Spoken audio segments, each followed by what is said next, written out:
The Bill and Melinda Gates Foundation is making its presence count in Nigeria with the opening of its Nigerian office, the sixth global office. Saw you out there and wanted you to build. Driven by the watchword, all lives have equal value, the non-profit organization is determined to fight the greatest inequality in the world by using its resources to create a world of equal opportunity. Agricultural development, financial services to the poor, routine immunization, and strategic primary healthcare partnerships are some of the core services the foundation hopes to render. This launch is very important. You know, we've been working in Nigeria for almost 10 years, and having this new office is really an opportunity to bring all of our staff, our growing staff, as well as our partners, into a beautiful space where we can continue our work to improve the lives of all Nigerians. Agricultural development, financial services for the poor, are very important work on improving immunization, which helped to achieve the remarkable goal of eradicating polio from Nigeria 6 years ago, as well as our work in nutrition and a broad range of other health issues. Laid on the basis of equity, the organizers are committed to delivering all services of BMGF in Nigeria. We don't have any end date for our plans to be in Nigeria. We've been in Nigeria really since the beginning of our work in health and agriculture, because Nigeria is such an important part of the African continent's future. And so we will continue to work here in Nigeria with our broad range of partners for the indefinite future. All lives have equal value. Every time you look at the place where they should be in the arbitrage, to enable us to focus our activities in a way we can make a difference because of equity, that's how we bring around our programs. We often work on spreadsheets and on design and on difficult decisions. And when you see it come to life with people and people that care deeply and that people that work together to ensure that all lives have equal value, it's a really fabulous day. The management is optimistic that the country will play a pivotal role in charting Africa's future in ensuring equal opportunity to lead healthy and productive lives.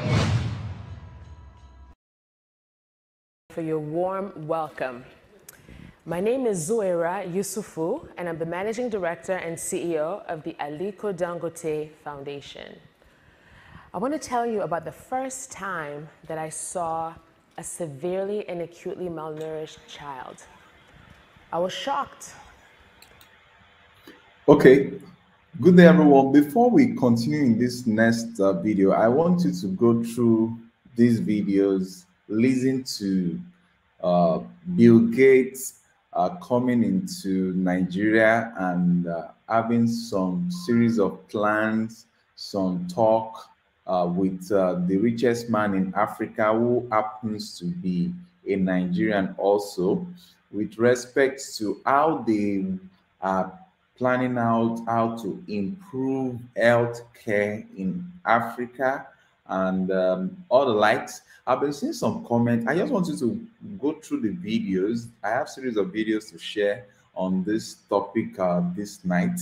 We'll now start talking about it, and you can express your own view, and you need to also bring to the floor facts that might be making you comment the way you are commenting, because I've been seeing some comment from Neil Salesman, Salman, Deborah, and Madam Alaomi. Good day, everyone, to you, Madam. So let's just look at these videos.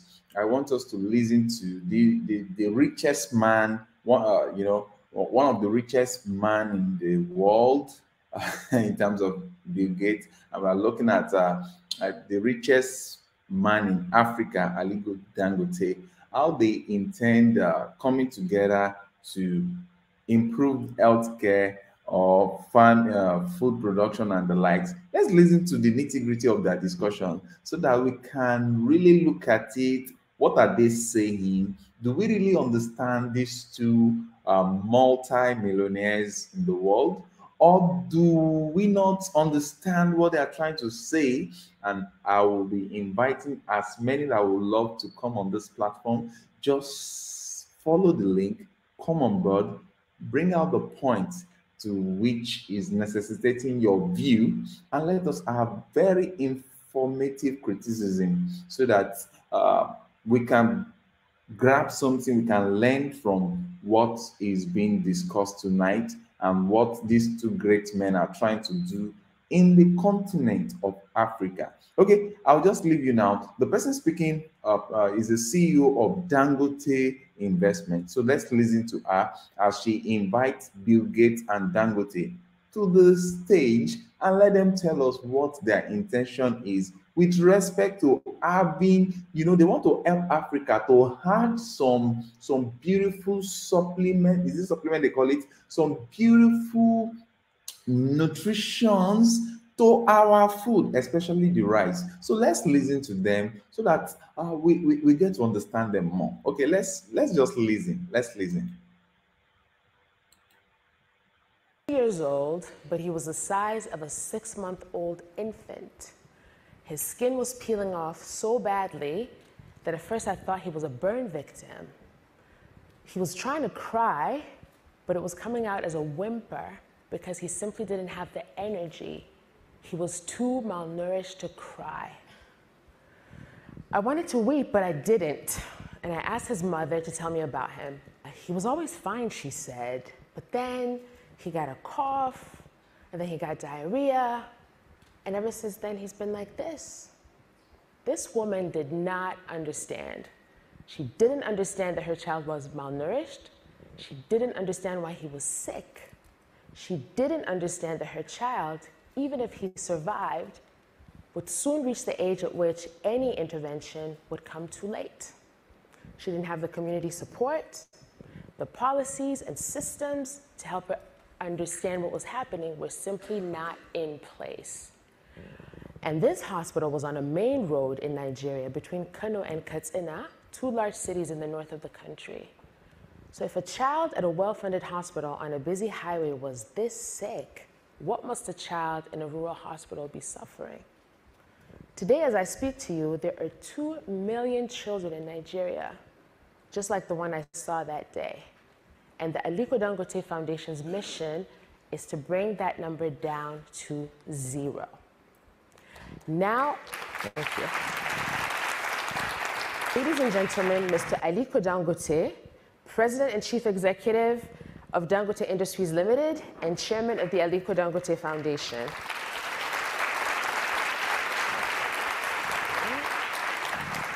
And Bill Gates, co-chair, Bill and Melinda Gates Foundation. Good. Small boss. So, the first question that I will ask is to Mr. Aliko Dangote, Alhaji, as we call him. Alhaji, your goal is for children to lead healthy, productive lives no matter where they're born. How does nutrition, specifically fortification, fit in to this question? Well, thank you very much, Zora and Bill. It's great to be here. I think one of the greatest factors that undermine progress is malnutrition, which a lot of kids, they don't really have access to enough food and also nutritious food. So, but what we have done in Nigeria, because it's not new, we've started this a very, very long time ago, because if you look at it, for example, to do with iodization started in Nigeria in 1993. At that time, the coverage was about 40%. And by 2005, we had already reached about 95% of coverage. And as we speak today, we have reached 98% of coverage in iodization. On food, what we have done to make sure there's, how do we get good, nutritious food to the society? So what we did in 2002, when we first started refining of sugar, we were the first company in Africa to introduce fortification into sugar, because it took us a long time to be able to figure out, okay, at what point do you actually apply the fortification? So what we did was we worked with the Standard Organization of Nigeria, we worked with UNICEF, and also some technical people to see, okay, fine, how do we really create these equipments where they will now dose the vitamins at the end of it so that our children will be able to consume that. With that one, now government brought out the policy where all these food items, majority of them like sugar, wheat products, which means flour, pasta, noodles, vegetable oil, and then the sugar, all of this, they brought out regulations where they say that it is mandatory to apply vitamin fortification. So majority, all the companies now in Nigeria, what we do is that we are fortifying all these products so that children will be able to, to access this without, going to drugstore or whatever. And with this, 80% of all the companies that produce food were very, very pleased, and we want to thank Bill and Melinda Gates Foundation for calling for a general meeting for everybody to sign up and say that, yes, they will continue to fortify their food products. So that is how we are now getting that. On the other side, on Aliko Dangote Foundation, what we are doing, we are actually, we have what you call integrated nutrition program, of which now we are trying to, I'm sure Zora must have spoken about it, right. We are now going to make sure that, yes, we access minimum, we take out 2 million children out of being malnourished. So it's one of the things that the foundation is doing. But right now, Dangote is also in the process of rice milling. We are setting up about 1 million tons of rice, and all our rice will apply these nutritious, vitamins. So this one, because the main food that we eat in Nigeria is mainly rice. People eat rice in the morning, they eat rice in the afternoon, they eat rice at night. So with this, we are now trying to introduce something, and also we are going to the government to make it mandatory for all the rice that we consume in Nigeria to be fortified. So this will help quite a lot. Thank you very much. Thank you. And Bill, you and Alhaji have a lot of influence. We all know this. But to achieve your nutrition goals, you've chosen to build a coalition of private sector, philanthropy, government, to help achieve these nutrition goals for Nigeria and beyond. So what is the role of this broader coalition in your food fortification work? Well, it's pretty important that we focus more on nutrition, because about 40% of the kids who do survive end up not with physical or mental development. And a big part of that can be reduced with this food fortification. But to really get it right, you've got to make sure the requirements are there, the government's able to go out and measure it, so that they make sure nobody's trying to save a little money by not doing this well. The greatest example was what was done with salt, the iodine enhancement there. Globally, that's been a huge advance, and that's reduced the cretinism that resulted from that iodine deficiency. Now we're taking 5 additional micronutrients where the costs are actually quite small, vitamin D, iron, B12, that have very positive benefits. And we're trying to make sure in every country that the typical diet that a child will have, whether it's rice or bouillon or flour, that across those staples, they get every single one of these micronutrients. Excellent. Thank you so much.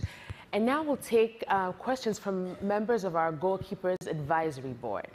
And we'll start with Angel Adelaja of Fresh Direct, Nigeria. Angel? Good morning. Thank you so much. I'm excited to be here, and I'm excited to see that Nigerian private sector is so actively pushing the global goals. My question is that with the difficulty that smallholder farmers in Nigeria have in meeting the needs of agro-processors, Can you discuss a little bit about what the Dangote Foundation and the Gates Foundation have been doing to help include smallholder farmers in the process? Well, thank you very much, the lady from Nigeria. What we are doing in Dangote Foundation, we are making sure that the growth of our rice, we get all these outgrowers, small outgrowers to be involved. And then we have already arranged, where the banks will fund these small outgrowers. For example, our entire rice for the 1 million will actually be done by these outgrowers. So, which means we are going to create wealth, among them, and we'll give them the rice seedlings, we give them the implements, we give them the fertilizer, of course, which we are now, going to start making from January. And then at the end of the day, they will sell the rice to us. But if our price is not right, they can go and sell to anybody. So that's what we have. On the sugar, what we are doing is that we are going to control about 60%. About 40% of that will be done by also outgrowers. So we already have integrated them right into our own system, and it will really, really empower them. That's what we are doing at the moment. Excellent. And Bill? Well, the priority on smallholders is that it's a great question, because for some crop types, that's very easy to achieve, where you help them with the inputs. Other crop types, it's a little more difficult. But the key measure is the productivity and the economics improving for those smallholders, where particularly in the north of Nigeria, that the whole equation, if we're going to fix nutrition, we have to help those farmers. Absolutely. Thank you both. And next we'll hear from Alex Holmes, founder of Anti-Bullying Ambassadors, based in the UK and Ireland. Thank you very much. You're both great goalkeepers, but you're also fantastic friends. I'd love to know, what do you know now through the collaboration that you wish you'd known at the start of your journey? And I'm sure we'd all also love to know the most surprising thing you've found out about each other, or you've learned about each other. Okay, well, let me try and go first. Well, for me, I think when I started my foundation in 1994, I never really, realized that, we had this massive challenge in our health sector. Really, it was a mind-boggling when we now had this, agreement to now cooperate and have collaboration with Bill and Melinda Gates Foundation. And that really opened up my eyes to realize that, look, there are a lot of challenges in health. And honestly, one of the things that made me to be very, very shocked and surprised, at that time, I hadn't really had the opportunity of meeting Bill or even interacting with him. But meeting Bill, it actually now made me totally a different person, thinking that, yes, this is somebody who really has nothing to do with us, for example, in Africa or Nigeria, but he's putting his money, his soul, everything. He's very, very committed at helping humanity. That really surprises me, it surprised me a lot about Bill.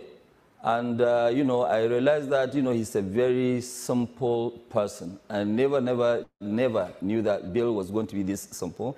And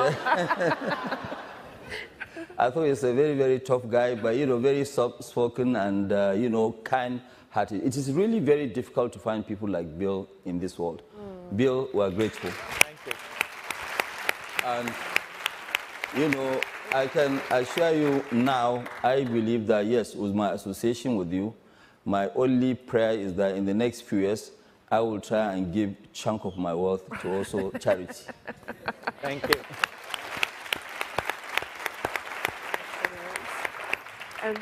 Yeah, it was fun when we got to know each other. We would be traveling around Lagos, where the traffic gives you lots of time to sit and talk sometimes. And, I'd be showing Aliko my charts about, hey, Sokoto has a pretty low vaccination rate, and Kano needs to do this. And Aliko, he really knows people. He has relationships. He's willing to reach out to people. So he'd say, hey, let's call the governor, and we'll talk to him about this.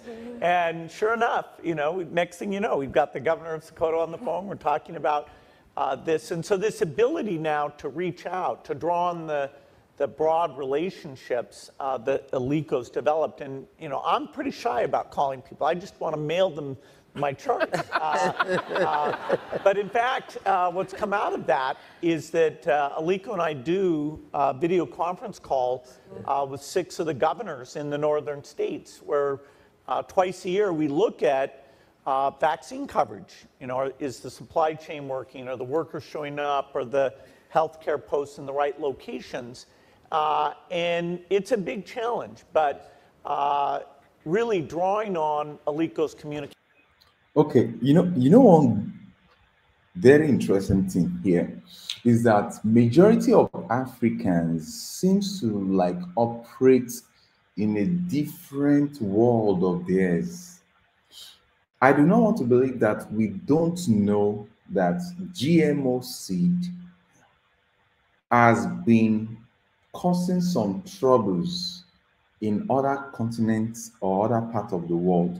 But it seems like we don't want to listen to that aspect of people that have experienced the negative side of the GMO seeds, which is being brought into Africa presently now.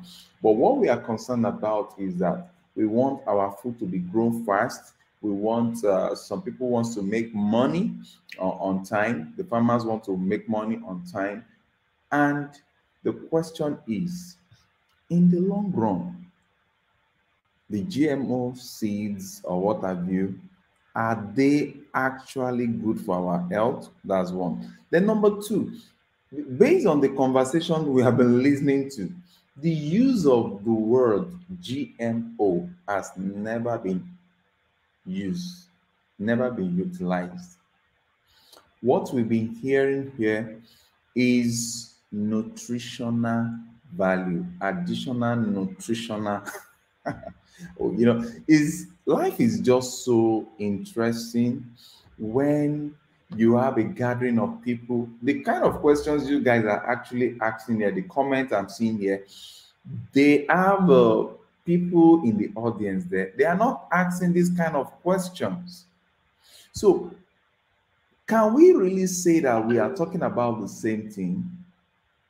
Or are we talking of GMO and what Bill Gates is trying to market to our African farmers is not GMO, or is it Eskimos?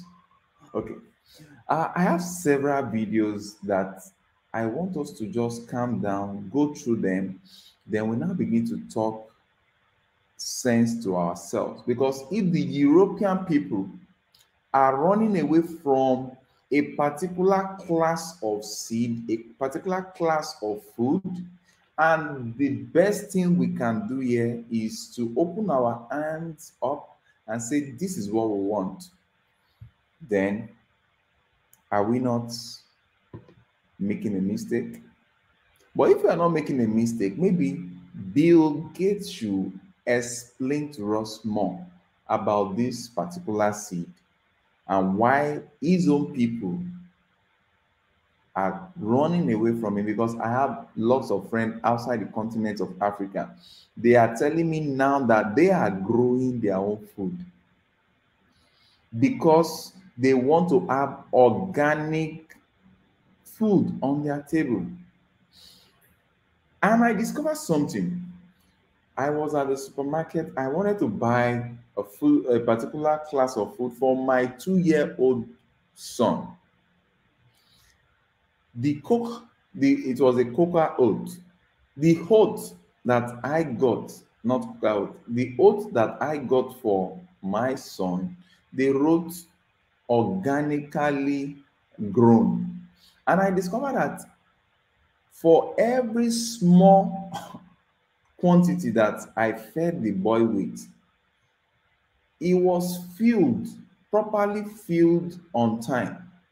compared to the one that we've been buying before without looking at whether it is organically grown or fortified, just like the use of word here. So you're all welcome to the world of fortification of our food. I'm not going to talk too much. Let me just look at some of our comments here. Okay. Gifty Cine says, here we go about increasing. Okay. You know what? I have several videos. Let me just listen to what Bill has to say last, then I bring in the third video. Communication skills and the fact that he's not afraid to call anyone. Everyone he wants to talk to him. It's been phenomenal. Thank you so much. Thank you so much. Wasn't this amazing? Thank you. Great. Thank you. Good morning. Okay, in this next video, we're going to be seeing Ebuka. So that's what it's called. He's going to be interviewing Bill. Let's listen to what he's trying. You know, Bill loves Africa so much. He wants food on the table of Africans and the likes. Then we'll also look at another video where he was also, because he loves Africa so much, he also wants to help in the depopulation, something like that. Is that what you're thinking of? Okay, we'll listen to the video and listen carefully to know whether he was actually trying to talk about depopularization, depopulating the people in the world.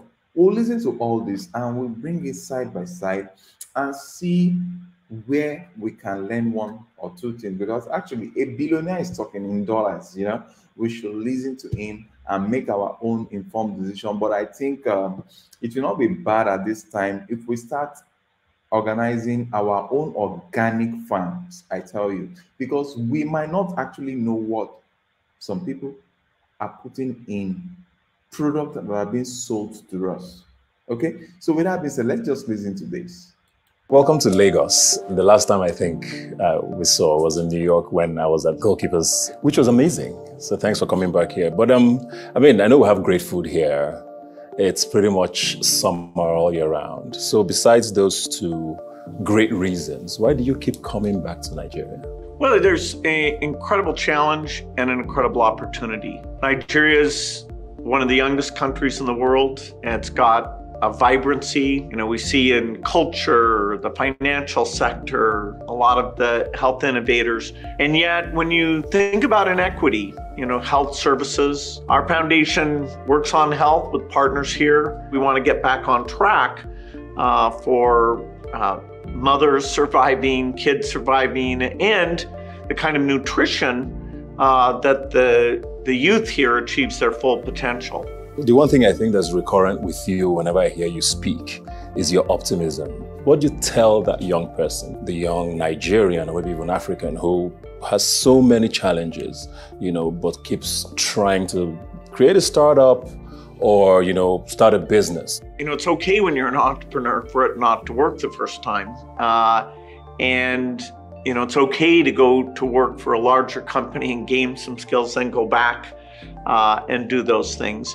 Right now, there's a shortage of the key skills in Nigeria. And so investing in yourself in terms of your education, both a formal education that a lot of good institutions here, but also the stuff that's online. You know, we see more people are self-taught about different AI models or programming. You know, if you're motivated, whether it's in health or tech or any area, now's the time where you're more empowered to improve your skill set. So the demand's going to be there for people who invest in themselves. They're doing something that they think about all the time, that they're fascinated. Having that passion, building a team with the right mix of skills that has that passion, that's what makes it fun day to day.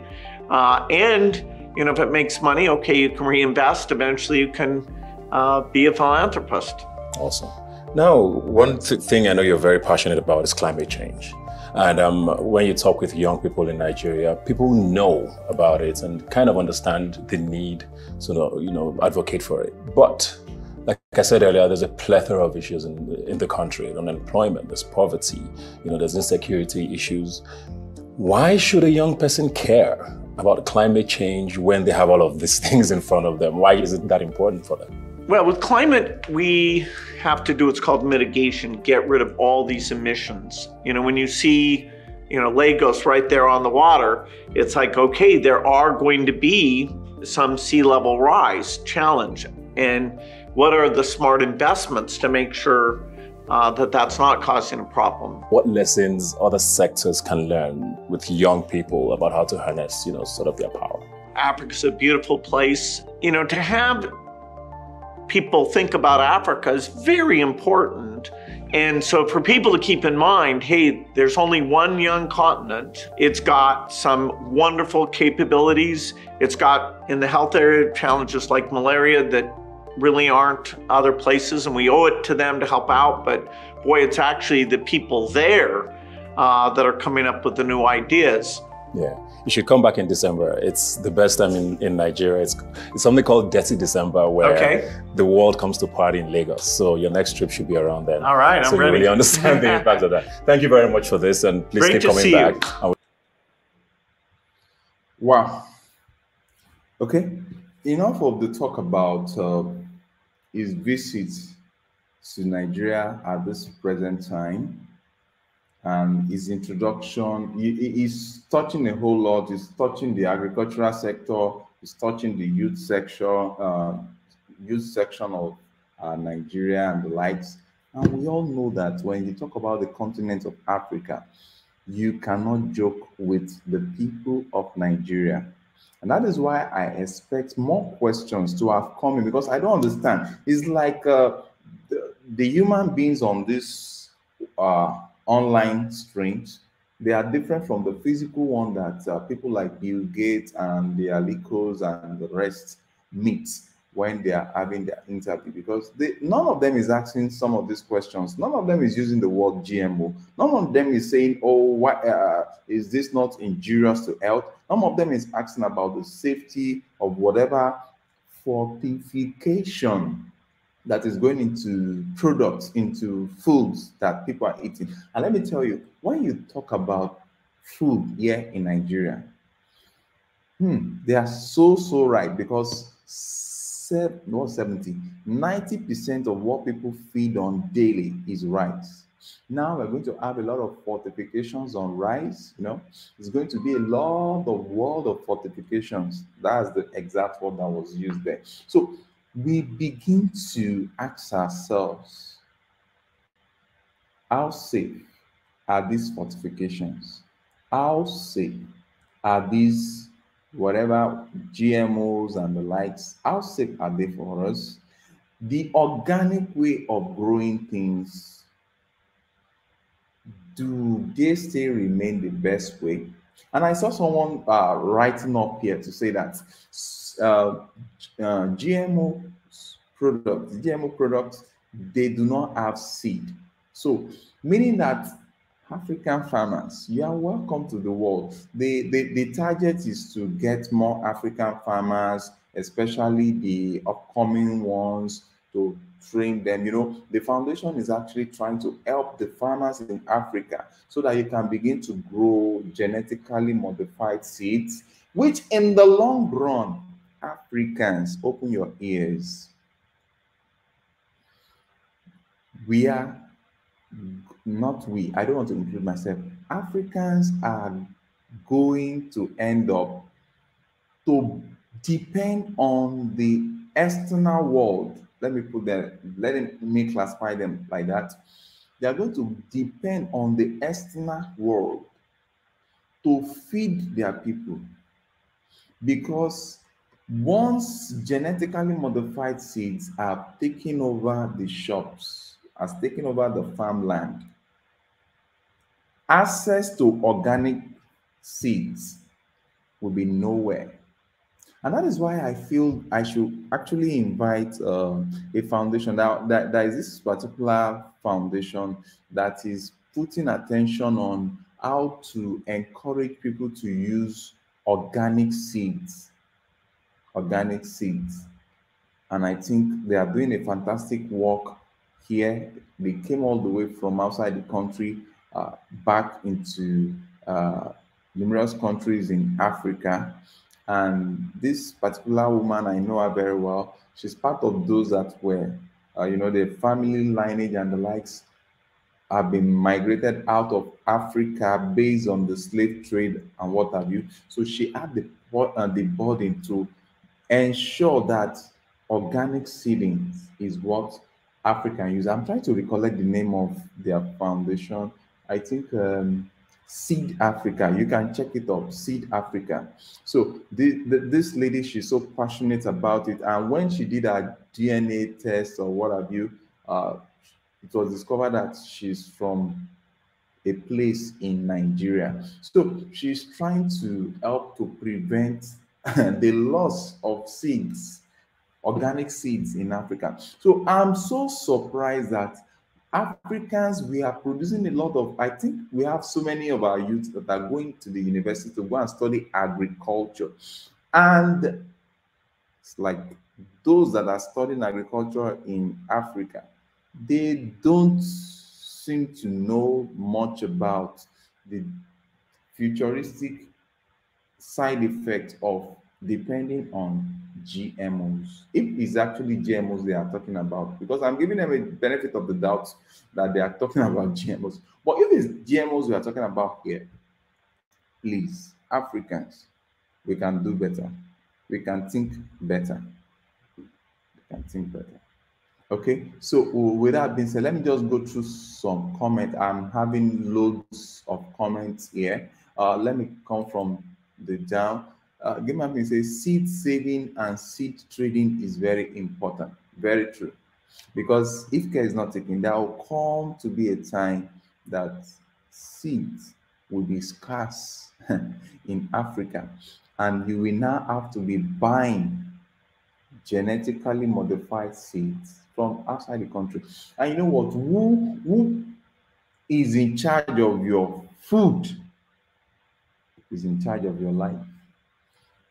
I think Africans, I think we need to ask more questions. How I hope that I was given opportunity to be in that gathering. I would have helped you guys to ask these questions that you are asking me on this channel, because I am not sure. I want to give the benefit of the doubt. I am not sure that they are actually talking about what you are talking about, because how can a whole lot of people be there? They are not asking such questions. The only questions they are asking is what I call, okay, to be continued. Now, Perespon says, Persephone says, Gates, the, okay. Anyway, you know the funniest stuff is that I would like us to come with facts and figures to make our point. Game Ampney says is also going to cripple the local organic. Yes, definitely. It's going to cripple that, because now let me tell you this. I remember the last time I went to the village, to a particular village, because I run a kind of help, a foundation to help the youth. I went to a particular village and they were processing palm oil there, only for them to show me that they now have two categories of palm oil, palm trees rather. They have the organically grown one that it takes longer time to produce oil. Then they have the, the hybrid, let me put it that way, that one grows faster. But see the difference between the two of them, and I was like, wow. So this thing is actually real. This is for real.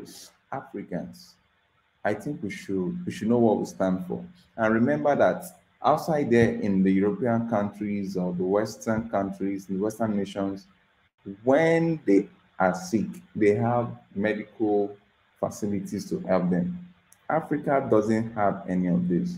And I'm pretty sure if it's actually going to have some negative side effect on people's body, that means that where are you going to go? Definitely, Africans are going to land in church. because that's the only place that Africans get healing, not the hospital, because the hospital are not there.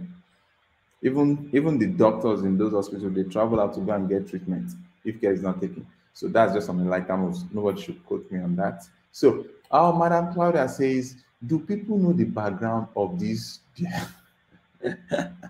Oh, wow, this is serious. Oh, Game Up Me says this is death in December. Wow, wow. Okay. Oh my God.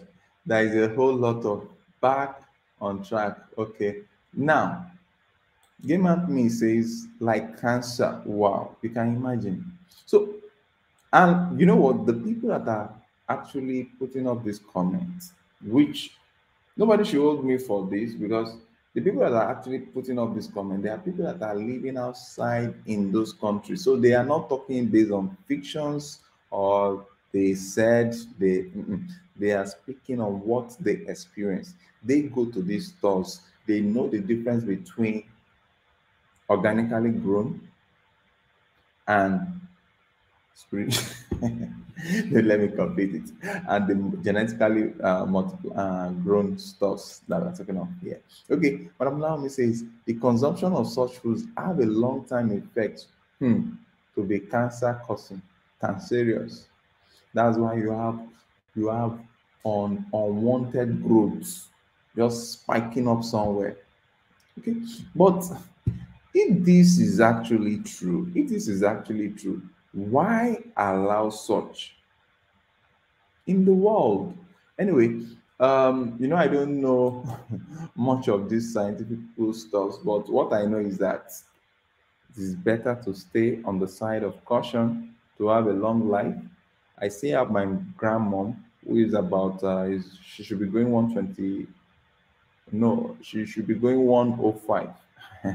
She should be going 105 or thereabouts. So she ate organically grown foods.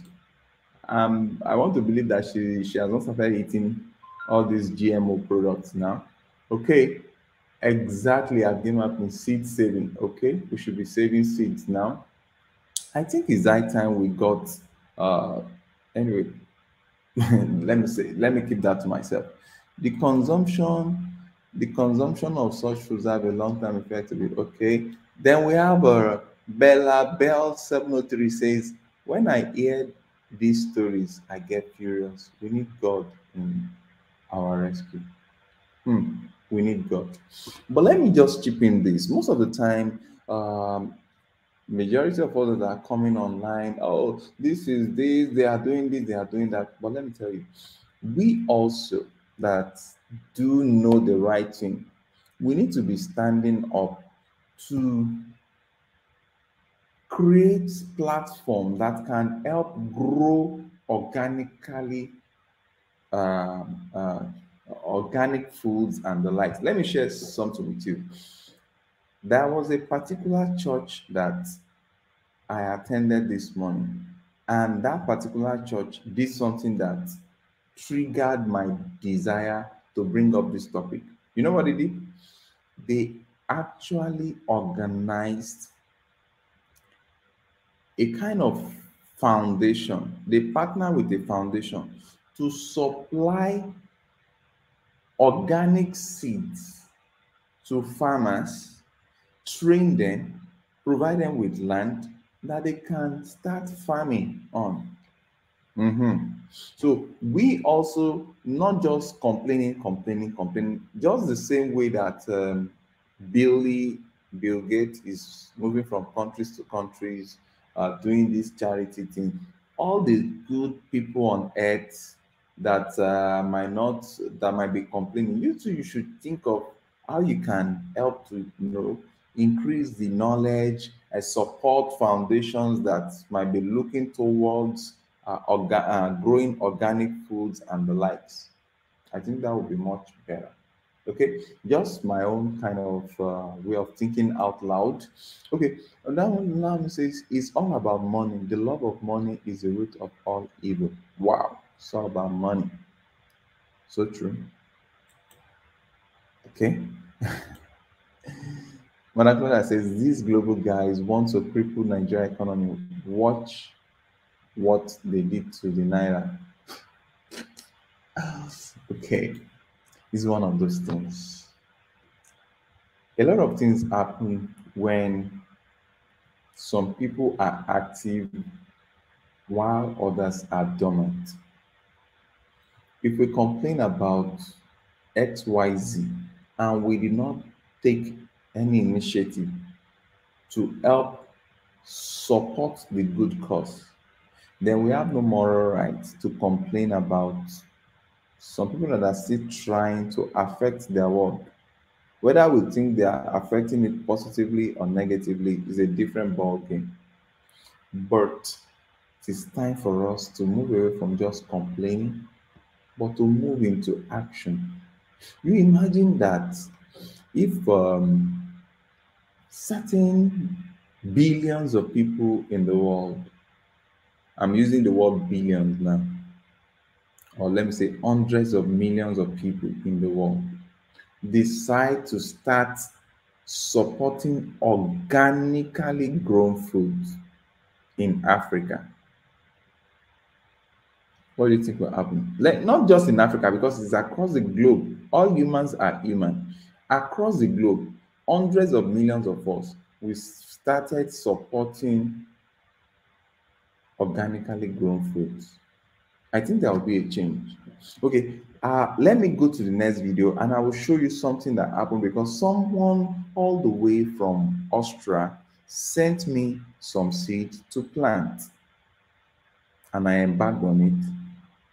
I might be showing you a little bit of my result from that.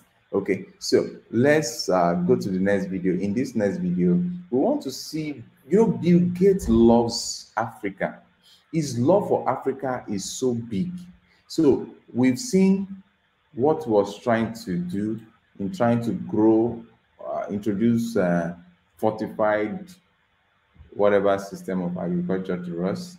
Now we want to see the other aspect where he was also trying to help the population of the world so that the population of the world will not be too much. Okay, let's listen to this.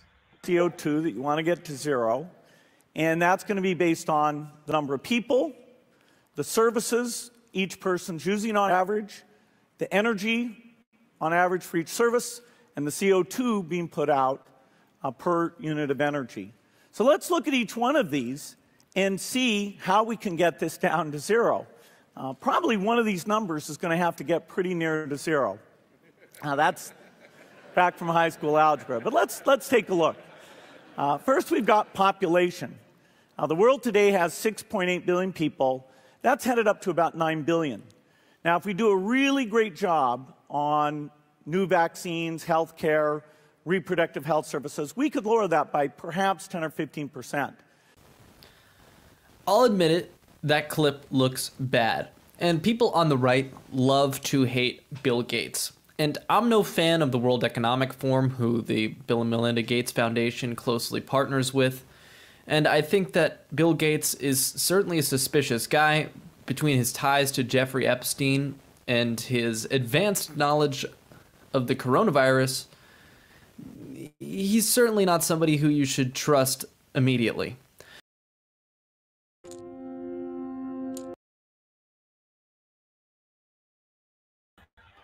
Okay, I had to stop that video because I just wanted to pick a little part of the video from that young man. But I want you to listen to this from Bill Gates' concern about the world's population. And let us look at it side by side.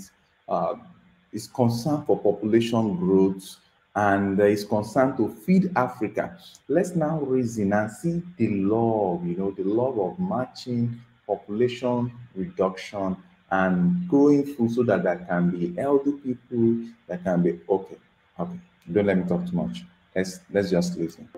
In this year's annual letter, Melinda and I take the toughest questions we get asked and give our answers. One that's come up for a long time is, as we make the world healthier, is the population going to get so big that feeding everybody and maintaining the environment is going to be impossible. Here we can see a chart that looks at the total world population over the last several hundred years. And at first glance, this is a bit scary. We go from less than 1 billion in 1800, and then 3, 4, 5, 6, and 7.4 billion where we are today is happening even faster. So Melinda and I wondered whether providing new medicines and keeping children alive, would that create more of a population problem? What we found out is that as health improves, families choose to have less children. And this effect is very, very dramatic. We find that in every country of the world, this is repeated. The population growth goes down as we improve health. So we've taken that chart that shows the global population growth, and we've actually extended it out all the way to 2100. And we can see that instead of continuing, it actually flattens out. Another way to see that is through this rate of population growth. And you can see that in the 60s, that reached a pretty high number, over 2% per year, and it's now come way, way down. Now, 11 billion people, still a lot, but the good news is that the faster we improve health, the faster family size goes down, and so we can feel great about saving those lives.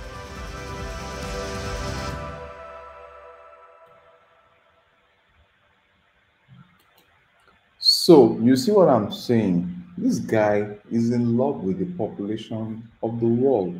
He actually wants to save the world. And to do so, he has just told us now in his theory that he's looking towards population reduction. But how are they going to achieve this population reduction? They are going to achieve it by what? Improving healthcare.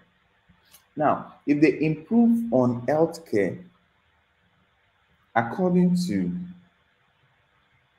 Billy, they improve on healthcare, population size will go down.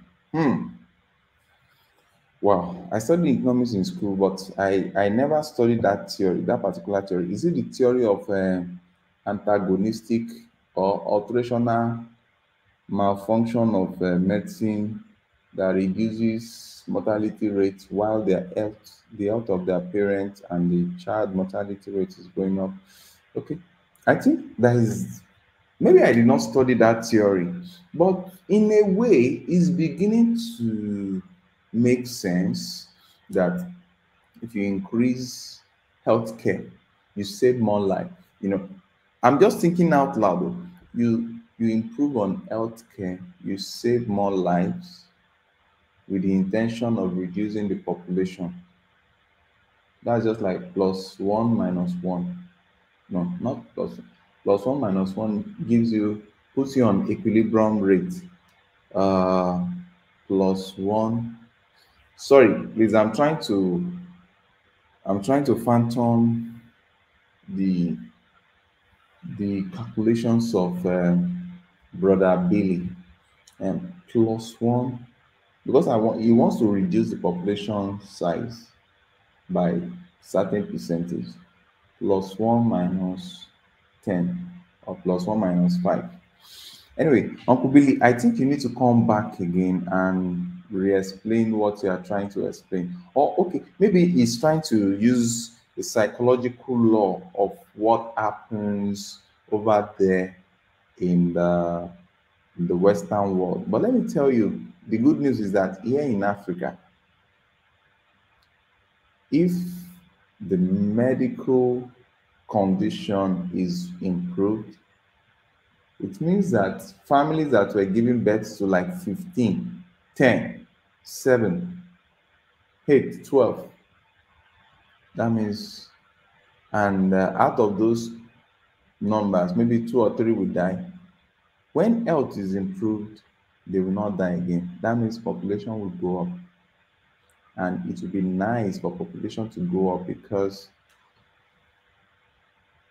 that is the right thing that should happen. Population should increase because supply creates its own demand and demand creates its own supply. That's the law of life. I think Uncle Billy we need to take good care of his calculation style because I'm an economist and I did econometrics and applied econometrics. I have never seen that theory that says that to reduce the world population, you feed them more with good foods and you increase their health, you reduce their mortality rate. Hmm, that's wonderful. Okay, so it's a simple man. Okay, somebody says, Game up me, you are looking for trouble. Game up me say the math isn't matching. Okay, anyway, maybe because I'm talking from this continent. Maybe somebody should just book a flight for me to go to the UK or the United States. Maybe when I'm somewhere that is so chilly, I can be able to think along with him. But my own concern is this: if you love us so much in Africa that you want our mortality rates to drop, and you also want our farmers to produce more crops and the likes that will give us nutritional benefits, I think it's nice that we leave nature to handle its duty. We have large numbers of land in Africa uncultivated that can be used to produce more for humans to survive. And we have a lot of ways of improving on land itself, the quality of the land itself, without necessarily using some strangely laced fertilizers that will kill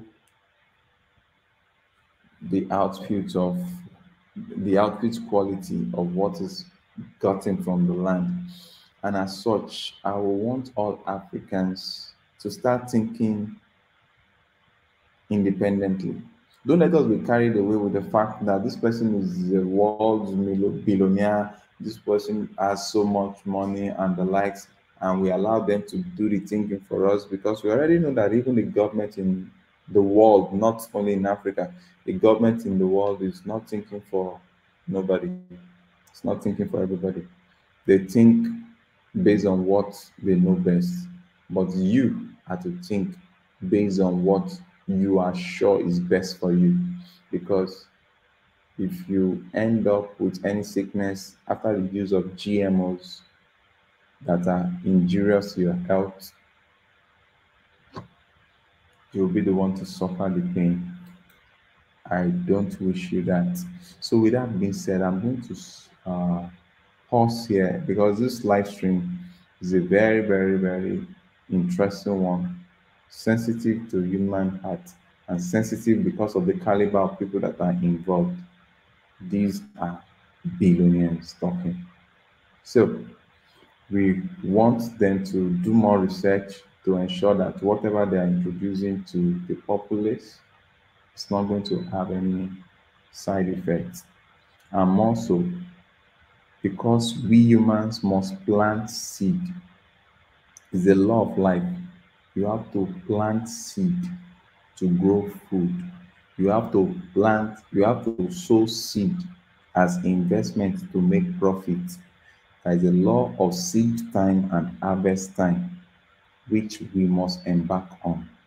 And as such, we Africans, we want our organically grown seed, our natural seed, that we can just peel a mango and we bring out the seed and put it back on the ground and it grows more for us. We don't want a situation whereby just as we are depending on the West for medicine, then we now had, in short, we are depending on the Western world for medicine, even for good governance. Our political people, our politicians, we have to travel to Europe, Europe that is even suffering financial crisis. Our political leaders, we have to travel there to go and think about how to develop Africa, their own land. Eh? They have to travel to do that. Now, food. Now we want to also push it to the Western world so that we can always depend on them for seedlings. Doesn't make logical sense. Please, let's be careful. Let's think about Africa in all that we do. Let's let's think both ways, and don't let us be too emotional. I saw somebody that was there saying that I'm leaving, I'm out. No, don't talk like that. And that is a lot of mistake that we people make when we see things happening like this. We just get angry, we just boot out. Your booting out doesn't stop what the other guys are doing. So they are going into more villages, they are recruiting farmers to sow. And you know, farmers, when they discover that you are giving them a seed that can grow a mature mango overnight, and there is organic seed that will grow for like 1 year or 6 months or 7 months, if they're not properly educated, they will go for that. And it should not be good. Okay, Vicky also says, look at the connection, Gates, drugs, Spain, and children. He's trying to get control of Africa so he can use the children. Anyway, I wouldn't know much about that until it is evidentially. I don't want to talk about this, but please listen, everyone. When good people do nothing, the world becomes more disastrous. And as I close this live stream tonight, I want to tell you a little bit of what we do, because it's not just all about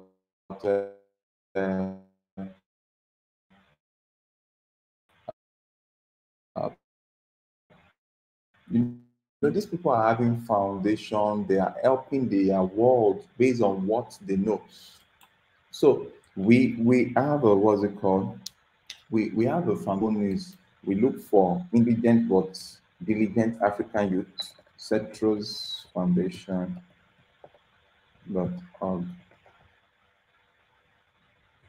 Foundation.org. We look for indigent but diligent African youth uh, on the street, anywhere in the villages. We travel down there, we pick them, we ask them what they want to learn. And when they tell us what they want to learn, we train them close to their homes. We also have a foundation space where we train in different crafts that are available. And where such crafts are not available, we pay for their training around their locality. So these are the ways that we should be thinking, Africans. We should be thinking a whole lot. In short, okay, I said I wanted to show you something. Someone all the way from Austria sent me the seed, organic seed for this that I planted, and she sent several seeds for us to plant. Uh, and I wouldn't know whether it's weather condition or like is it's the survivor, the one that survived the continent of Africa is this particular one, and I intend to move it. I think it has grown more than this container now. I need to move it to a bigger.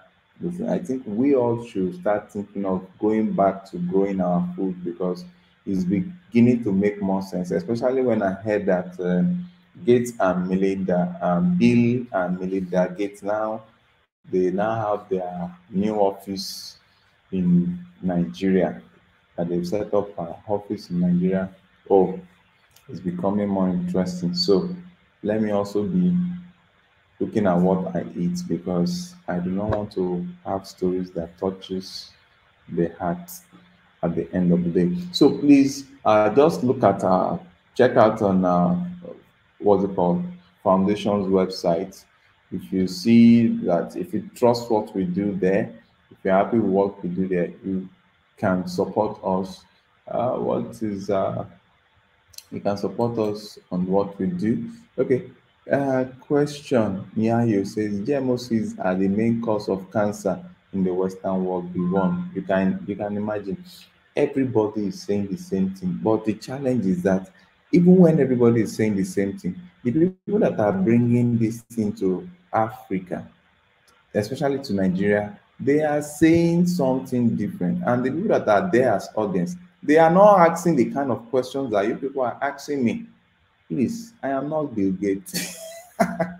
But is so pathetic that we chose not to ask the right question when those questions are needed. Maybe if such questions are being asked, maybe they would have been able to clarify to us that, oh, it's not GMO seed we are talking about.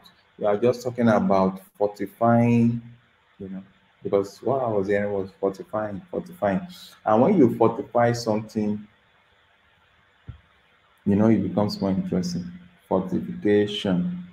In Africa, in Yoruba land, when they say fortify, it means to jazz up, to jazz something up, to empower something to do something.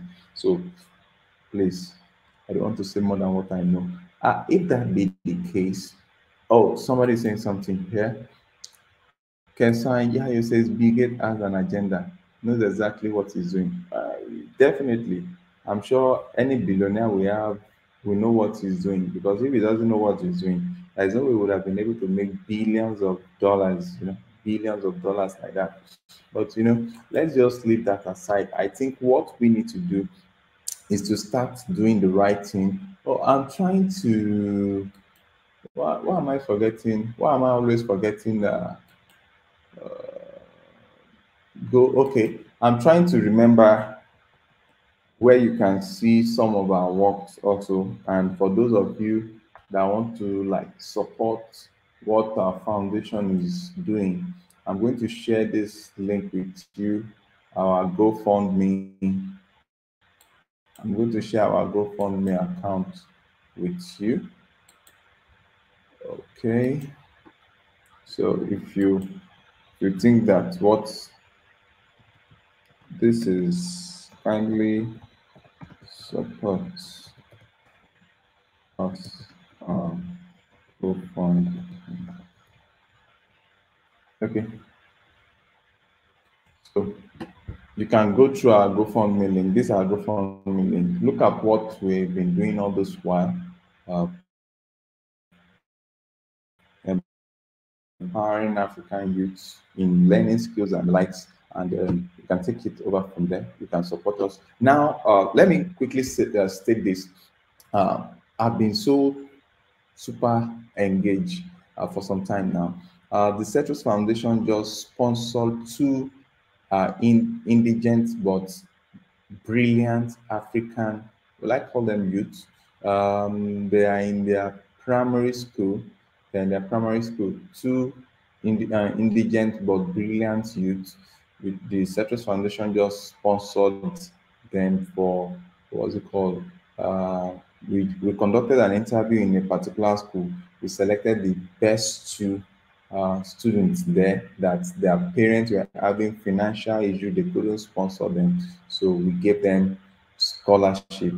We promised, what's it called, the scholarship is going to take effect from September to the, what's it called, September to September next year. So it's a one-year scholarship that we're giving out to these two. It's going to cover their school fees and their textbooks. So we'll be bringing updates on that for you. And I don't want to say much of what we have on ground. I just want to be telling you as it has happened. This one has already happened. We've announced the winner. It was a school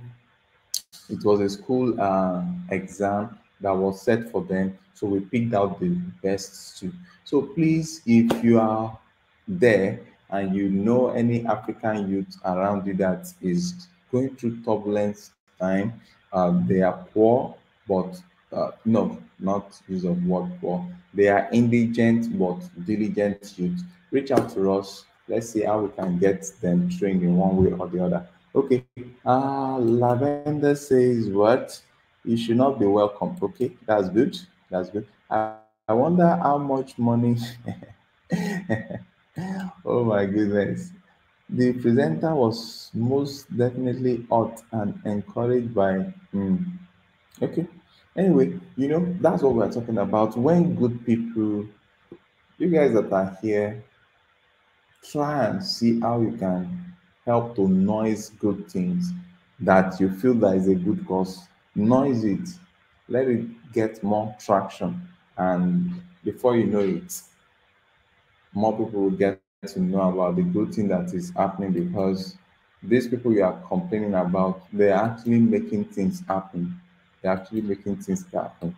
So we also should start making things happen.